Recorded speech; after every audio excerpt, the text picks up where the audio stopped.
Clock tower का रहस्य।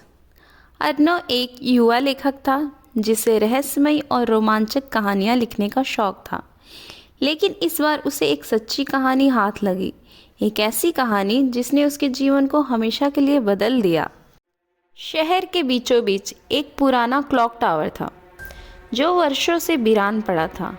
लोग कहते थे कि वहाँ अजीब घटनाएं होती हैं। रात के समय घड़ी अपने आप बजती है, किसी के चलने की आवाज़ आती है और कई लोगों ने वहाँ किसी परछाई को घूमते देखा था। अर्नव को ऐसी कहानियों में गहरी दिलचस्पी थी, इसीलिए उसने तय किया कि वह इस रहस्य को सुलझाएगा। उसने अपने कैमरे और नोटबुक के साथ उस क्लॉक टावर में रात बिताने का फैसला किया। जैसे ही घड़ी में रात के 12 बजने लगे, पूरा टावर गूंज उठा। अचानक अर्नव को एक ठंडी हवा महसूस हुई और किसी के फुसफुसाने की आवाज़ें सुनाई देने लगी। उसने इधर उधर देखा, लेकिन वहाँ कोई नहीं था। फिर अचानक घड़ी के पेंडुलम के पीछे उसे एक छिपा हुआ दरवाज़ा दिखा। उसका दिल जोर जोर से धड़कने लगा। उसने डरते डरते दरवाज़ा खोला और देखा कि वहाँ एक गुप्त कमरा था। कमरे के अंदर एक पुरानी टेबल पर धूल भरी डायरी रखी थी। अर्नव ने उसे खोला और पढ़ना शुरू किया।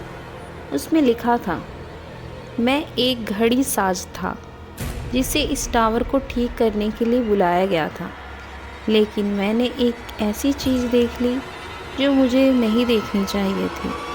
अब मैं हमेशा के लिए इस टावर का कैदी बन चुका हूँ। अर्नव का शरीर काँप उठा। तभी पीछे से एक परछाई हिलती हुई आई।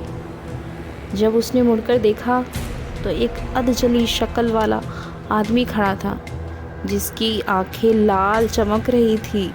अर्नव ने डर के मारे भागने की कोशिश की, लेकिन दरवाज़ा अपने आप बंद हो गया। वह आदमी धीरे धीरे उसकी ओर बढ़ने लगा और बोला, अब तुम भी इस रहस्य को जान चुके हो, तुम यहाँ से जिंदा नहीं जा सकते।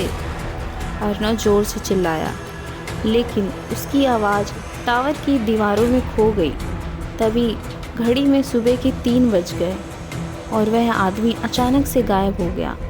दरवाज़ा अपने आप खुल गया। अर्नव किसी तरह बाहर निकला और सीधा अपने घर की ओर भागा।